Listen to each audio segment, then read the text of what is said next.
2020's Final Fantasy VII Remake laid out not just an incredibly anticipated rejuvenation of one of gaming's greatest ever works, but more importantly, began what has now become probably the most intriguing reimagining of the remake process that we have ever seen. People began to understand that this 3-game project was not just a repurposing of the 1997's original story with fancy new graphics, but a brand new envisioning all of its own. This reimagining of a remake continues with Final Fantasy VII Rebirth, as the game emerges as one of the most fascinating and ambitious games I've ever played through. The way it responds to and rewrites its own history, and is truly everything that you'd ever want and expect of a game from a series as legendary and important as Final Fantasy. Final Fantasy VII Rebirth follows on from the collapse of Midgar's Sector 7 plate, releasing our party from the chains of the Shinra-dominated city into the vast open world of Gaia. While Rebirth does largely follow the exact same structure of the original game's first disc post-Midgar, it has been significantly fleshed out broadly into 2 categories: expansion and reinvention. Expansion takes form both in the densely populated open areas and within the more linear sections of the game too, bringing new challenges for Cloud and the gang to tackle. Encompassed by the abundance of world intel that you can collect, the wonderfully overwhelming number of minigames to lose hours to, the countless heart-filled side quests to complete, and so much more. There are admittedly fleeting moments where it feels a little too obvious that this is a single game being stretched out into 3, but these largely boil down to single actions that just feel a little too slow as opposed to any larger structural issues, and are very much few and far between on your many hours of adventure. While expansion is obviously natural when a 35-hour game is reproduced across 3 titles of equal or greater length, what truly elevates key additions to immaculate heights is the intimate relationship that Rebirth holds with its origins. It's a game that is fundamentally in dialogue with its own history, its distinct iconography within both the Final Fantasy series and gaming as a whole, and truly functions as both a sequel and a remake at the same time. It can be easy for structures like this to slip into the self-referential meta-narrative that deems only to allude to what we already know, or point fingers at the past. But Rebirth actively avoids this and instead steps into a mature and deeply dense interrogation of its own legacy. There is a fundamentally painful emotion of predestination flowing through the current of Rebirth's every frame, where the game is actively playing with our own knowledge of the events to come, to the point where it almost infects the characters themselves. It dares to ask you whether history can, or maybe even should, be retold, and astutely engages with the separation of free will and fate. After all, a remake's fundamental purpose is largely understood to bring something into the modern age, but Rebirth, and the remake trilogy as a whole, aims to link with its source material almost in contrast to it, instead of trying to one-up it. You could still think that Rebirth is as magnificent as it actually is without having played the original Final Fantasy VII, and many of its subsidiaries, but you'd be missing out on a lot of what makes the game feel truly monolithic within the wider gaming world. It's honestly tricky to articulate so many of the bold moves taken within Rebirth while tiptoeing around so many of the game's most important plot points, and you'll know exactly what we're talking about if you've played the original, and I don't just mean the obvious thing. But it almost becomes more enthralling to find out what is kept the same instead of been changed. It's a true feat of Rebirths that, even as a remake, each moment remains so breathtaking despite technically knowing how it all should play out. Now, so many of the changes within Rebirth wouldn't be anywhere near as affecting without the deeply emotional connection you hold as a player to every single member of the game's central party. The State of Play showcase for the game quite boldly states that no other game makes you feel quite this close to its characters. And while statements like that can often feel hyperbolic, the party dynamic is a trope for a reason, after all, I do genuinely feel that is the case within Rebirth. It helps, of course, that we've had nearly 3 decades of history to build on, alongside the foundation that's built within Remake, but it is genuinely astonishing how well formed each and every character is here. It is almost impossible not to fall in love with them, and they are each fundamentally at the emotional heart of the game's outstanding narrative.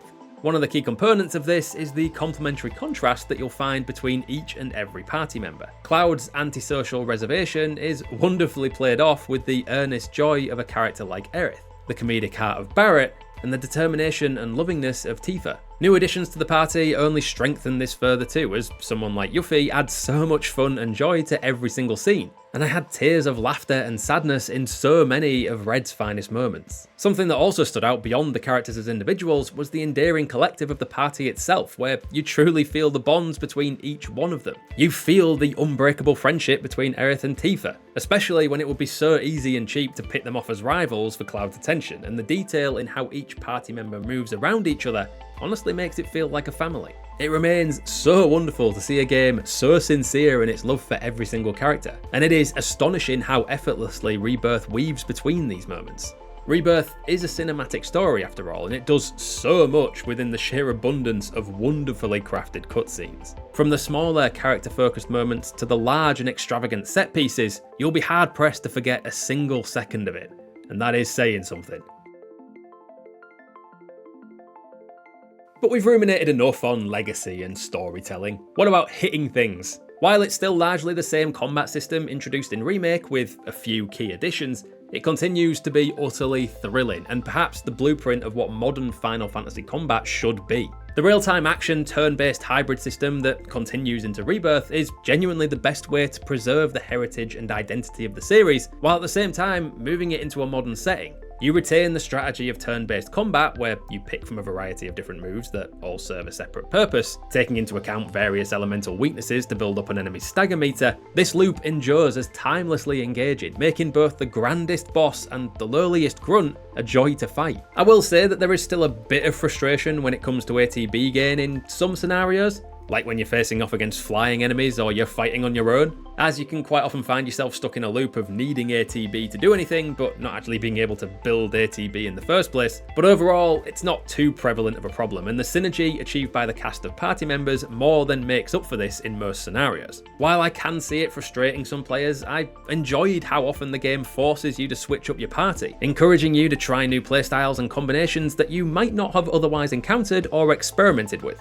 One aspect central to this enjoyment is the new synergy abilities that allow you to link up two party members in an extremely powerful attack. These give you an opportunity to extend an opponent's stagger, split your ATB meter into 3 bars, or even raise your limit level. Not only are these incredibly effective in battle, but they're also an absolute joy to watch. Each synergy ability has its own bespoke cutscene, and I sometimes found myself activating them just to watch the action unfold. Probably the biggest change between Remake and Rebirth is the shift to an open world, and I'm pleased to report it is filled with plenty for you to find and explore. Heading up the main part of the activities though is the various world intel, laid out by Chadley, our best cyborg friend who returns once more. In essence, these largely surmount to go here and do this type activities. The busy work that you might have grown tired of in other similar open world style titles, but they manage to remain engaging throughout and feel more than just a box ticking activity. Part of this comes from how you actually engage with the landscape to find many of these activities, as the later areas especially have you employing your various modes of transportation to unlock the world a bit like a puzzle. The many side quests that you undertake in each area somewhat operate in the same way, in that they feel much greater than the sum of their parts. Once again, you won't find yourself doing anything too much out of the ordinary when it comes to each side quest, but they feel so thoroughly captivating and a joy to complete because the stories that surround the actions are so endlessly endearing. Stories even find themselves in the countless mini-games, with the star of the show undoubtedly being the utterly brilliant Queen's Blood, which is the most fun I've had with a game within a game since The Witcher 3's Gwent. It is ridiculous how many hours you can end up losing during a playthrough to Queen's Blood, and I would honestly drop everything that I was doing as soon as a new combatant was available to challenge. It's relatively simple to understand, but challenging to master, just like any good card game, and gives you near endless freedom to customize your deck until you reach the ideal combination of cards. The world of Gaia itself is absolutely stunning and emerges as a contender for one of the best looking games I've ever played. It is a relief to see the sheer variety of environments on offer here, and it's a stark contrast to Remake's Midgar confined setting, all for the better. Now, I will say while the game does look utterly fantastic most of the time, I was quite consistently plagued by frustrating levels of overexposure throughout my time with it, with no way to lower the brightness setting at all. Some pivotal scenes looked like they'd been recorded on the surface of the sun, and moving from interiors to the outside world felt like being hit by a flashbang. This could very well be patched down the line, and it's something I wish wasn't an issue, as it quite often hides how great the game truly looks. So, final verdict. No hyperbole, Final Fantasy VII Rebirth is one of my favourite games I've played in a long time, and does so much with its narrative that feels uncompromisingly ambitious and fresh. It should be a surprise to nobody that arguably the best moments of one of the medium's most critically acclaimed titles ever makes a rather excellent game. But Rebirth is unafraid to mould its source material into something entirely new, that acts as a reflection of the past, not just a copy of it. Outstanding combat and a world full of exciting opportunities only further our love for the game, and while there are short-lived instances where some things feel a teensy bit tedious, these are but moments in an experience that feels genuinely monumental. We gave Final Fantasy VII Rebirth a 5 out of 5. Thanks for watching. Let us know down in the comments if you will be picking up Final Fantasy VII Rebirth when it launches, and stick with us here at GG Recon because we're going to have all the guides you could possibly need to help you get the most out of Gaia.